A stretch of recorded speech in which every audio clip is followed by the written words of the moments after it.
Just had our weekend or Easter, and now a multi-impact stronger storm for Tuesday into Wednesday. It's meteorologist Joe Martucci here. There will be wind damage. There will be power outages. There will be areas of roadway and river flooding. We're going to keep you prepared, though, with this video. So, in western New York, and really anywhere in these browns, that's some kind of wind alert. So, we have a high wind warning in effect for western New York. Buffalo and Niagara Falls, for example, from 10 a.m. Tuesday to 4 a.m. on Wednesday. Now, we make our way a little bit further to the east here. We take a look at what's happening near Auburn and Syracuse. It's a high wind watch to say, hey, those winds aren't coming immediately, but they are coming at least in the 24 to 48 hour time period. So that's why we have that there. In the southern tier, we have a wind advisory for nuisance level winds, not that high wind warning where there could be power outages and wind damage threatening, but more of the nuisance level wind. And then as we go further to the east here,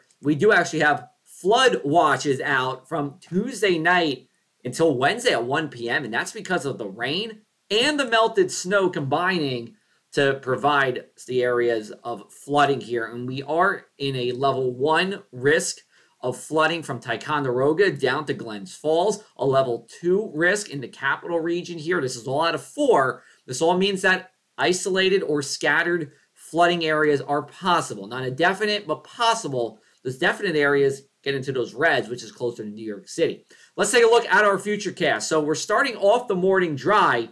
Notice the difference in temperatures. Where we had that snow over that weekend, that heaviest snow, we're only around 20 in Glens Falls and Ticonderoga. We're 30 in Auburn and Fairhaven, and then we're above freezing in western New York. As we kick off this storm, starting generally between 10 a.m. to 1 p.m., it's going to be snow for most of us at the onset, but then changing to rain rapidly. You see Buffalo and Auburn already raining by 1 o'clock. It will hang on, that snow longer in eastern New York just because of the previous snow, but even there, it will change to rain. It's a soaking rain as we go into our Tuesday night, and you see these yellows and oranges on your screen. That's very heavy rain. Could even see some thunderstorms here as temperatures get above average, even overnight. Temperatures well into the 40s in a number of spots. That clears eastern New York going into Vermont as we go into about sunrise on Wednesday. And then we talk about lake effect snow showers as we go into Wednesday here. I don't think anything's too heavy except for the Tug Hill, but otherwise we're talking about a snowy, cloudy, and eventually cooler Wednesday across the region. That snow will go away as we go into our Wednesday night.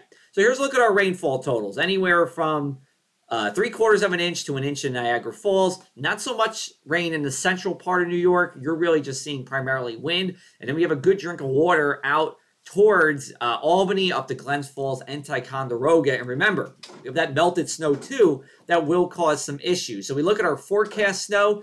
Ticonderoga, north of Glens Falls, looking for about 2 inches. On the Tug Hill itself, we can see over a foot, but that would only be in localized areas. Otherwise, the rest of the state, not seeing all that much here. The winds, the biggest story with this storm. Watch them increase as we go into Tuesday. Gusts, 50 miles an hour in Jamestown, in Auburn, Fairhaven as well, right along the lake. If you're anywhere along the lake, gusts can be up to 50 miles an hour. The worst of it will be Tuesday evening until very early on Wednesday. And again, the potential for power outages will be there. You'll see it moving, that power outage index and those yellows and oranges moving from west to east as we go into your Tuesday evening, and then getting out of here by early Wednesday, and Wednesday will be a calmer day. So when we look at our storm threats, we kind of add this all up for you. Wind damage is what I'm most concerned about in addition to some power outages. We are going to see some areas of river flooding. I do believe most of this is south of Albany here, and then some snow, yes, but just some snow. We can handle 1 to 3 inches in eastern New York. For more from me and our Lee Weather team, check out our Across the Sky podcast. We have a new episode today talking about seasonal affective disorder. You can find it on your favorite local news website or wherever you get your podcasts.